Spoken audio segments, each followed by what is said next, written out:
Satellite images from NATO of Russian armour and advanced warplanes, part, the alliance says, of a Russian military build-up on Ukraine's eastern border to intimidate Kiev or even to provide Moscow with a military option. Russia says the images are old. The alliance insists they're recent. And this potentially the next flashpoint in the diplomatic standoff. Behind barricades, pro-Russians occupying a government building in eastern Ukraine. The country's interim Prime Minister is visiting the region to try to defuse the new tensions. I would like to state clearly that the central government is not only ready for dialogue with the regions, but is ready to fulfill the lawful requirements and the wishes of all of the citizens of our country.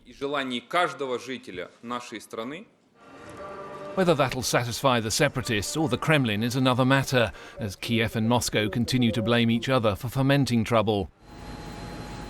And the Russian President Vladimir Putin has turned up the heat in another way, warning that Russian gas supplies to Ukraine could be cut, with a potentially serious knock-on effect elsewhere in Europe. Moscow says Ukraine owes the Russian energy giant Gazprom some $2.2 billion, and it's nearly doubled prices to Ukraine. But Mr. Putin has sent his warning to 18 European countries who rely on Russian gas imports, saying their supplies could be affected. Russia currently meets some 30% of Europe's natural gas needs, with about half of that flowing through Ukraine. Mr. Putin's intervention prompted this new rebuke from Washington.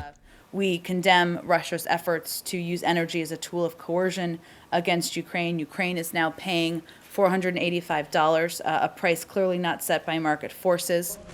It's all a volatile backdrop as diplomats plan new international talks for next week to try to de-escalate this high-stakes standoff. Nick Childs, BBC News.